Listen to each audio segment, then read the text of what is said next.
Yewra Twum Barima private legal practitioner and so any komo and enumere ewo Ghana ekose adwumade so. Council, a very good evening. Hello, Council. Yes, good afternoon. Good afternoon. Napom to say. Yeah, that yes, was a papa. Yeah, more and we also thank so much for your time. Say you're from not Waji, so a higher big FM 96.7 your Western region Takrade and Ibutu. Now, and Koma, you pesi a new DA and ya sorry a war Parliament as to say Supreme Court and who do say Parliament and who do say we say mena me minority we say mena me majority which I say obi a ko majority no say minority no ye nim obi a o ne dia and ade no so kwa to say ebi kura say omo ya recall for Parliament to also have some sitting here there. The question is ebi bisa say MPP for say omno majority NDC for say omno majority it is a record be a young NDC for omo majority na also omo frɛ and sem na ye bebre dog ade na nkasa senate here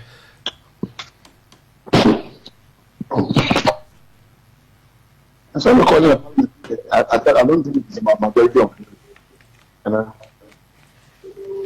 on say sem na ye bebre say speaker ruling or there but no case we indefinite can say indefinite adjournment of Parliament as to when they are coming back. You said that in him, and he say, what will trigger a recall of Parliament and Basa?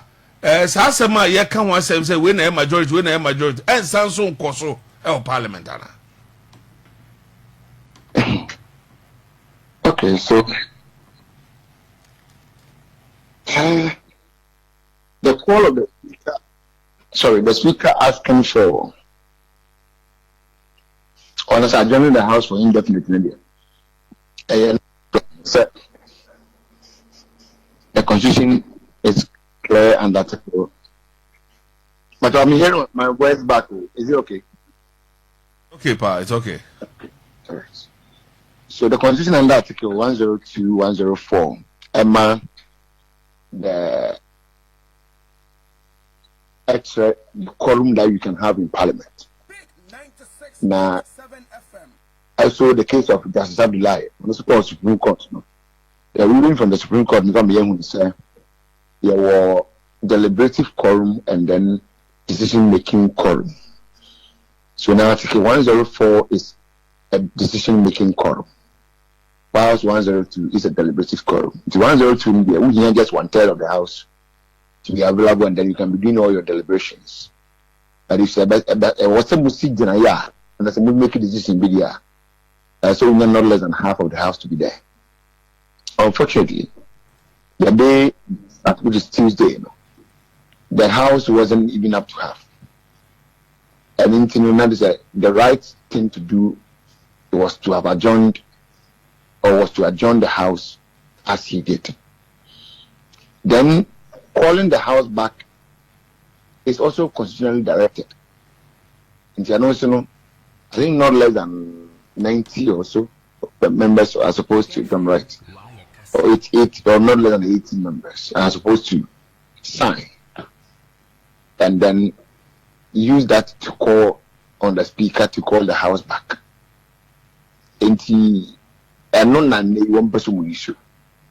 But I have to say, on the back, and that the issue of majority minority will not come. And I believe Samba.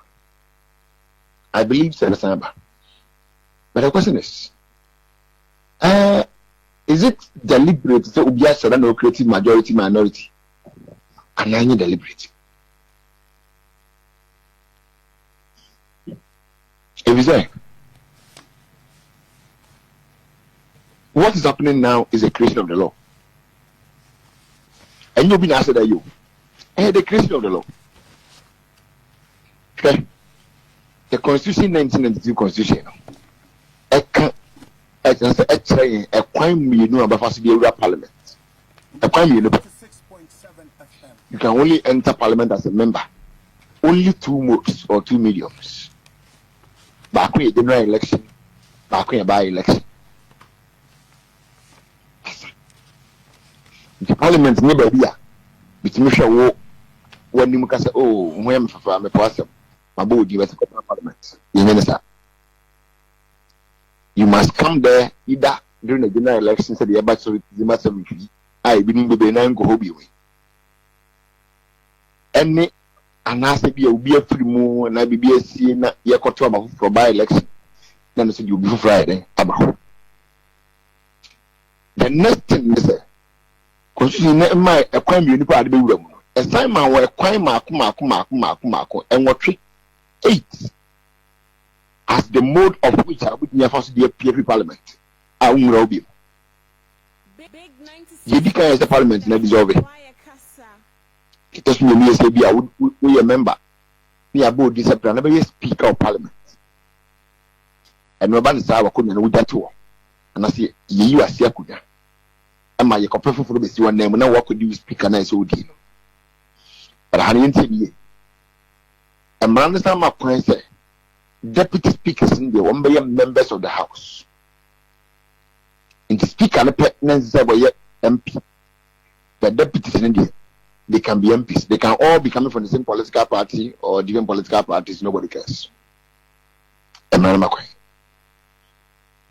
3, I say, if be an what decided the parliament and work, man, would be into our resign. And so, try to attack my speaker. What do you try to acquire? Wakunyano, if you are the back by election, Eddie Buffalo. If you say, if be an Parliament Tracia, Parliament Tracia, Utranque Yanako, Namak Dunum, and Nechi. So, Namak Dunum, Saduas of what you Nasa, Cat, Niwa, and tell us what you know about the speaker home. And now say, what the Brofocasa will use your position was a reasonable excuse a bar. Then what will happen to you, Nessa? You be your second. A beam, as we say, what could you be not born no dear? So, transit is here. And Kaya Bonia and Kawunya MP, and now say born listen and came on MP. Or he knows any bar or man. Juba Council. A Bonia be and came on my MP. Second is we be less than we MP now we be. You be US second. The example, a honorable Erica Martin, I know your MPP parliamentary member. I would know general amount for more a year in Kranza North. You were at the cocaine and hookah butchery. I could take America and yet chill. Say the end that you're not in Mr. or the link cocaine. To my 4 pesos. Me, a member of parliament, I didn't see that also MP or the cocaine and hookah butcher Cotoniatino. The fire was in jail in America. The Akoba and say, Nakunya now say in a second because why Bonia a castle. Suddenly, I'm Suma not saying a second and into a number Suma a year major that you could do by parliament, a member of parliament from Kranzanoff. If being I say, we are MPP, Napa only NDC for Kudiagro, who was also NDC. Sakobanisa and so was second, ye. And I say, when you're MPP, and I said, we are MPP, but also we corporate contact Kurapunya. Now we end this new person corporate contact Kurakuna. And it's also parliament, you corporate about him, not a bit. But this time around, no good political party over parliament in the Nemuko Janasa, we and Crown Crown, we are not a contact. A banner star and also back a position to a second. You cut to a young watcher. Yes, sir. We yet will be our parliament, so we are contact. Now, what we yet now person don't call political party. Inti the person from America, so we have a MPP in our person who be another contact on you as a kunya. No, there is example a woman and a year a same on our same man from an MP, the and now some of my in a second example. No. And what you know, I talk to Nika Tono, I say, we are contact with me. Send me on our same way contact with me. Now, person with no MP demon, and this constitution is to a second. It's me. Say, who could I mean? Now, Jimmy, you free. Sorry, who can you answer? Right, but council, so per enchechemo de amaye ewo show isu se yenyi wase akunya MPP for antia ma Alfredo Markin call Supreme Court no said dentia because almost say the interpretation the former with even Professor Roma Kokwenu was even wrong. Many na no Obiri Boahen ekasa isia was wrong, and other people or other lawyers has also confirmed that it was a wrong decision, and to first had an adjournment. Can you give us that explanation very well? Now, speaker and answer what the Makukudi and the Edmund. Albans Manakin said Babi in Casa what the Makukudi was of the Edmund. What kind of standing orders now? What's it? Said to me, I'm about 3 and Article 97.1. Sorry.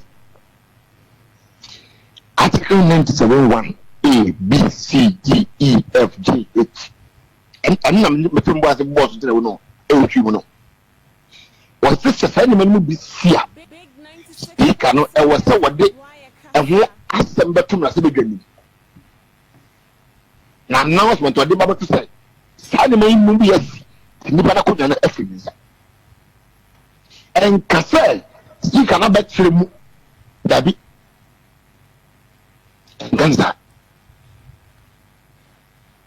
Anasa kunani if you was here na aka na enu abosu wensa na ye kotwa ba ye koto general elections constitution say ye ntimi nko ba election it is was kunani ye yimpo no a was here train na ye ko general elections ansa na ye genye bi de be se na ba ebiem de ma anasa de man intimidation nyina be wie se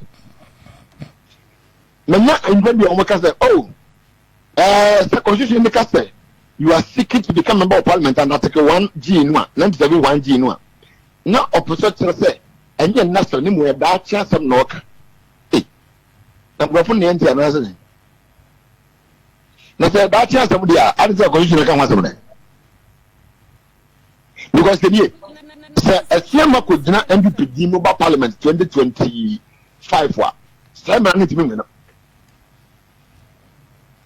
Me pala ya be challenge me say CM ko pre MPP din out for na owini no ba ubetimi de say na we say no ye independent and ko pre ayaba would even win that so sabra ne ye mra eye prem ade say ka so be siki bibia as you say you are wishing or aspiring to get something. But are you not waiting for it now? Me know what I say. Is but we are not seeking to become president. Of course. Is Mahama not seeking to become president? Same. Yeah, I didn't for people to understand this in English.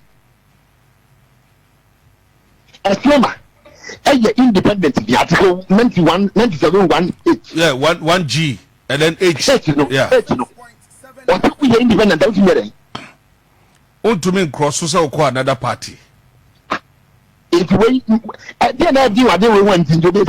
So the question is, say adewe o kan agro bia na o chiremu a and say na o kan a then afenyo mark say enye no na speaker kan to kwakoji the real interpretation ankasa. Mama so afenyo mark here. Afenyo mark a brother omudi kan sia ye no. Ana onabu Haruna Idris e de ne motion I found the penny so. The penny in the era. This is not too forcing. I know woman lay motion. I don't know why a penny into a no Emma or out of mission kaka. A farm. I know that as the speakers. You never get to think on it. It's not much. Yawada. Motion my file. Maybe 1 year. Or cast up. And I've never said, make me go to Supreme Court. Me compare Article 97.1H and J and the winch remove the Supreme Court. Okay. You mean, stop more cost Supreme Court, I could be winch remove. And just speak at I saw that. But from what I can say, it doesn't become you going to Supreme Court, doesn't become an expert on him. And it's all in management to work. Or management, but you go and seek your interpretation. And how can I also compare with interpretation?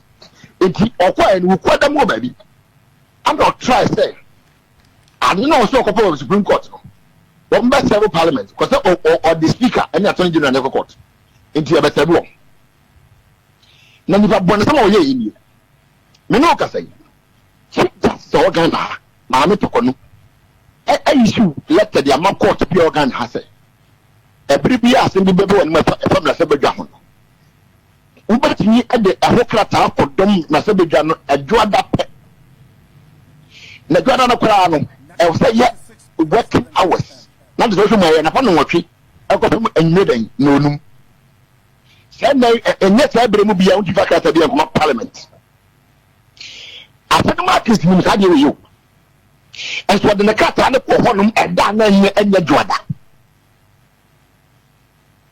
so of course the speaker okwa na what so of course the director legal and director legal no say le lawyer was a lawyer we need to set serious that for can it work out na ba yes so it was so na for market to the true table so I don't know this speaker nya banta no exactly o to true table so and the speaker can was an speaker say now we need to we young well as say now what's not big parliament but come some the don't go there. That was the word that speaker is man. So don't go there. Big 96. It's my ruling there, Mediaba. This is my ruling. And that's my announcement, Mediaba. I'm going to take up here. Citizen can be questioned for some men, Makasakura. And also Bakasa, and Navano, Wabakasa. It's in the Makos Water Tower. There's no court now outside good name. It's a court was not because of that we cannot to mra and no court to Debbie. No moment or court to say was say men pass speaker and can speak and both can be. Now some of the markets now parliament to 2020. Jogati, I would do any more court. Some of court of parliament 2020 is half a pepper. Obiri Boahen I was working as a minister of Mubiara. So one not a party deputy general secretary. Or one the general secretary John Bodu. We a lawyer, John Bodu a lawyer. Did you advise him to stop writing the letter to dismiss as Nema? What advice no? But who can tell what would me to my boss, John Bodu? Let me try to tell the Koyi, if anything. A same Eddie. Didn't you yes, I say? My party constitution, I'm a party man, a home brand say. I say, we be our year MPP. How when I do put in a contact. Our constituency, party need to be at home. Not say MPP in Quorum. I don't go play party in a regional or party in the name. Preoccupant one, even best idea, no party one can be. It's according to MPP constitution. Say, see, I'm no Casino. On a pushing your mother, when you believe you. See, I'm from my own power when you believe you.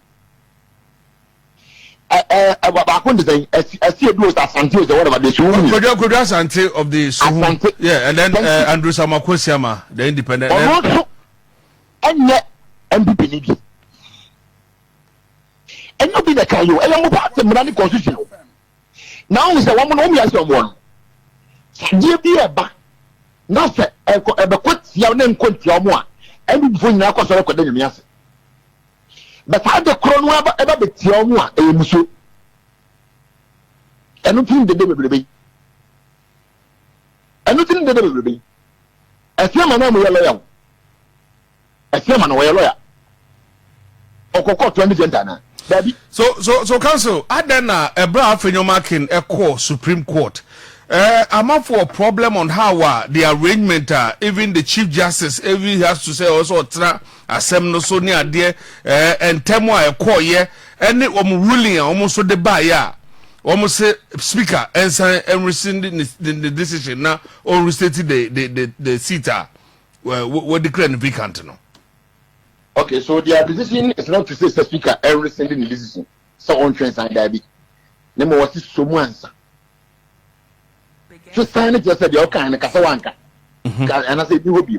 But when you go on Cassa, one Cassa, wo musitana atompan ni mo say twentwen saa ade ne a wo de baye adwuma no so nso waka no e baye adwuma say efi na de kwode ye mama parliament obi mu etia no na ye mama obi mu no say twentwen so ansa na ye ni asem ni muri afa no ye mu bi ni so ewo ye differences no say problem so that problem ni here so be file application in court na ye expert here emena tin a court be ti dia mama na broso e na mako edu expert application has say na na say mesi wachi e ko court tumi bi a onim ma mo amane e to wo no ama court obi mesi wachi ye mena no na say ye say de na makwan sa so there's nothing wrong with that ana what see actually akwaji instead of 10 days no the na court no nya dwene ye say court na timi ka say even though say wait now but me mama will say mama more than the 10 days in our request indefinite now indefinite they say court nobody has any way that 2029 2027 2026 and 2025 now say with the court with the assembly year 2025 nothing to Morrison when we need parliamentary seat no baby a wojina no as independent no na ni the parliament bi mu a emra na odo baba so fan say bia ko dia anu ye bia be kwatia ne ba aso maso be ne baba mai example ye de melevo de o ye de melevo case a ebra na wo pa asem na anu ye no ama ebra anu ye ba ye no na so ni fa so bia bi court be kan say oh eyi de yi nu nya ne kwa so no nyese but bi sa mo say wo ne be na so twem me ne ko so fa so be bi ne wo so.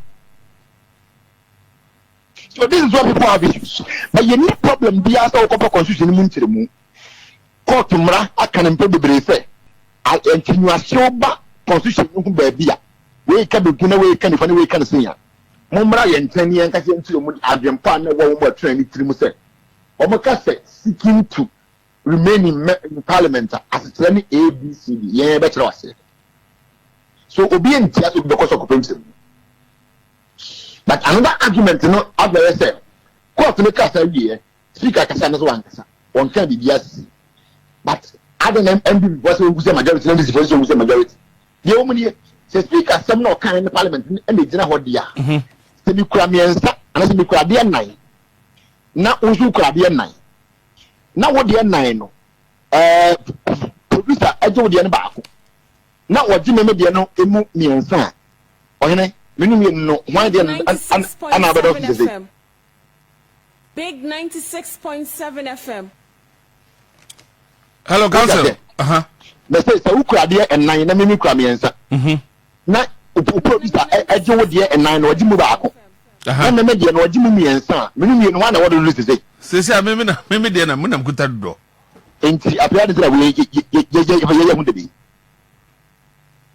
And this body about Momo de me nsa na afumo enti a bia wo number me ndisi de but so I had no problem am won say aden na asem ba obetumi afre lawyers be 10 obi abe church ade no mu differently and no kwama ye nya confuse the more and say because me na no Obiri Boahen e ka say here and this is what he has to say say time na siama de nsi ye no the party wrote to the speaker, that is Professor Aaron Makukui. Then, and no some copy, party the some copy, Siama. And according to Obiri Boahen, no say, I was saying, no, almost Siama times and confirm me respond. As what? And I'm saying, the end day, none near Kosono. What is different between near Koso Nano and then, or say, party and troll let and Komubia? Now, thank you, and not you, what you say. On channel and Rapua at the Memu. Say your party, say your Ghana constitution, and now a maybe over be a trust say. So be a member of parliament. Now, of whom sign no man make a say on Mubia. Naming the Nas Yapunia, I was a true answer. On your being control, the Kamba Padaka. Mr. Nobody, and not even one law to tell you, say. According to this law, so if you want to dismiss a member of parliament, right to him or right to the speaker first. Any baby, there's no law. I can challenge him here when the senior party go to power. But there's no law. There's no law. So why are you getting your own law? So Evan is saying after Ukraine, 1 second. After Ukraine, no every one of the constitution say automatically. So because independent, for feature of membership, no. Exactly. I have it here. Okay, say nobody. Oh yeah, I did. Emma no cross or justify no nice one. Or say, a member of the party who stands as an independent candidate against the officially elected member of the party, or who joins or declares his or support for another political party, or for an all right. Or say a member of the party who stands who stands as an independent candidate against the officially elected member of the party. For instance, Yeah. That's Charles Bisu.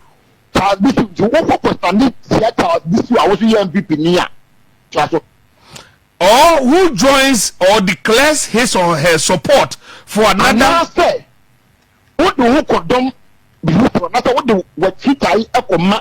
political party.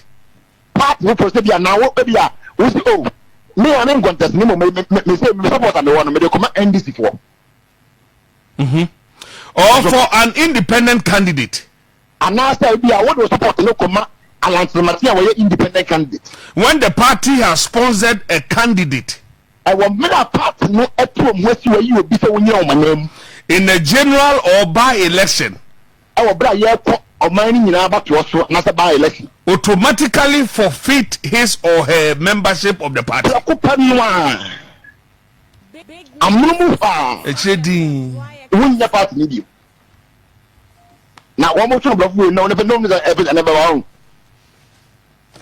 It's a bizarre say, I then still a woman to intro kata because but also council, maybe would say they can't do that because they don't have the numbers. You see, that is the reason why they are making this emptiness. They don't know one more castle the brigade now. Say, nobody buying him, he knows. They don't have the numbers. The brigade now, let's say. Woman, that's what you woman be into your son will be from my more. After me, none. And yet, because of say, yes, Yama, Yan speaker, one more. Because council, a Siama time, no, they were having 169 members of parliament. It's whether a Siama goes and about form Hokra. But the constitution that one, Ghana constitution. And if I know why you can't say, Abanya, why baby Abayan, not about for Ghana, Abanya. I was saying majority in parliament. Constitution in Kawaii. On can't be other. It is not so in the constitution. It has trying to say, we have majority to be in parliament. Because parliament, when you get the cooperation, any lobbying, any understanding that and it was that. A brief about parliament, we hear more. You know, MP for. Now, so much about here, Dynastia party needs you. For example, I have been a speaker and my book. Babu and my book. You know, MB before my book in the buy. MB before the air baby in the buy. But somebody never been there, we need. About says you MP from you know to my baby. One guy. I remember. Dissect, son majority. And I put them to minority. It's about the NDC minority, no. It's in the unity among majority. General lobbying and cooperation. How about Puso? Kodo Ponkroma.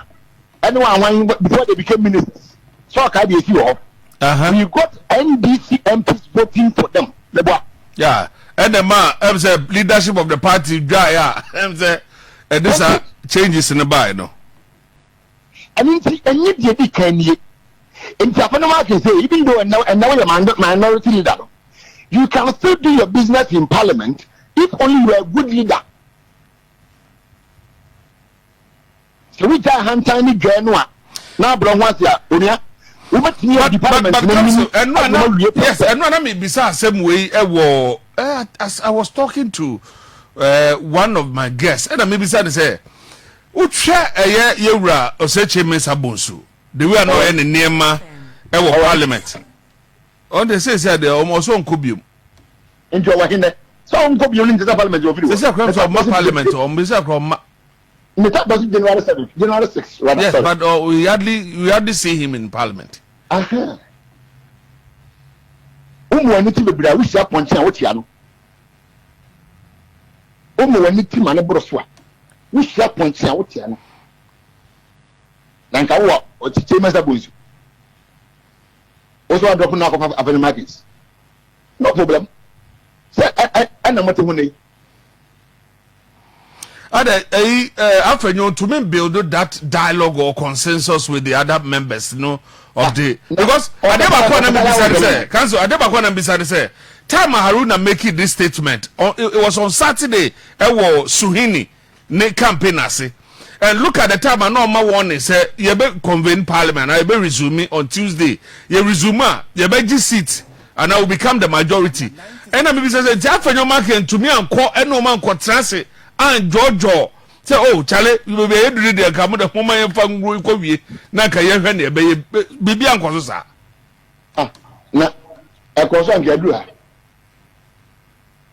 So to me, and a Juma year as a leader, why office and Gadua? And Gadua. If you come back here, I'm happy. So who has the right to recall parliament? When? Oh, the speaker is the one who has the right to call parliament back. So with what they are saying, sir, with the per the action in accordance with Article 112(3) of the 1992 Constitution, standing orders 53 of Parliament, no. It is for him to decide. He has 7 days to decide. 96.7 FM.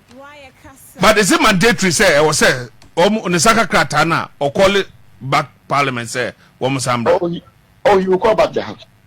That's all call it back in the house and what is young. First question the company say I've no markets in the for now say request in the speaker. Why didn't they go to sit in the chamber when the speaker came? Say this majority thing yahoo. Not baby when you call them back. And I will just maintain maybe I say. Come on back. This is the majority, whether I like it or not. They are enjoying that by law. That no news assembly. Busango say, Sadi yes in the year up to NDC for you. And the woman, Embrano, and Namusuma Ubina at the majority. Sanka to MPP, and like NDC woman, Lusum conforming and saying, and Namsuma. MPP for Baba majority. Onia. In 2 seconds, Manaka. I can say, yeah, in fact, majority. 96. Okay, you hear that to Grace. 1% and this number, not so. Yet, 2 number, so. Not a talk about them yet, not more than I want to go over the issue. And nothing number somebody education to a class. I was saying that when a man but man also wabrepau my body di wabrepau ayo Jaji Kwesi wabre bruta da me hu no ne nam hokro no mo se din komo say hey wabre papa Jaji Kwesi because they wanted to reduce the numbers of the NDC. Yes, they wanted to reduce the numbers of the NDC just because they want to hold on to what we call proper majority. If you remember the corner feelings, yes, I come out election. You might court be declared. Mamaka Sancho. That's the case. Supreme Court accessed through the case of Senator Rollins and Miyamashi case. Say, So we di asem. Na constitution ho asem epie mu a. Twentwe asem die ne so. Na bra Supreme Court ba gi constitution na ho asem epie mu no. Emu nkyere mu. Ansa na wo di akoko di asem no. High Court judge that was trying to question asem no so no. Wan kwaji adigana nti bo ho nkyere mu. Wan kwaji admit di asem ni bu asem tia ne ka so na konya ne watwam. Ye ne si okuma. Bibi ya. Fianzi.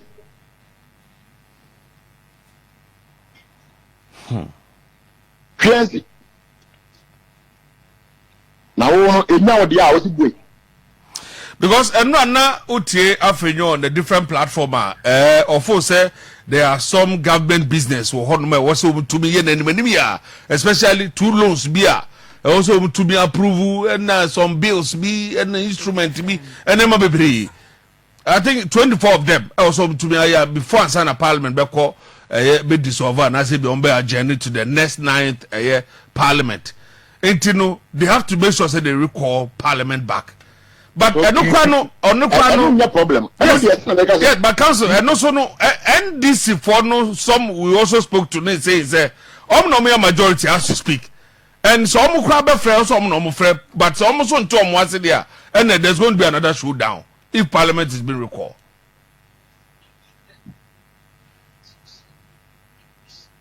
I know the so one more time I am showdown for Braba. No council. There's a council idea way see because Obakunya so be brand once in a day. Now the tradia, me no court na ya kodi na court say waboka 1 million Ghana cedis ko first kan kuma chu o say but at the time first kan kuma chu na chu di on sempa na wan ka ba jaje ebi listen amamra na mra so mai obi saka majority in parliament wonya aboni bi woni wati bi na ja constitution akoya djuma na ja wa akonya na majority in parliament o say you not allow him to enjoy the majority na wan sempa na majority ni ya woria well send it and adaba ko yen kan parliament ne say hono you be you kwatam wasi wo o me you ga fa obi nfa bi address dem aso power say bi anso ndi nti fa ni ba ko no nkojina mra bi anu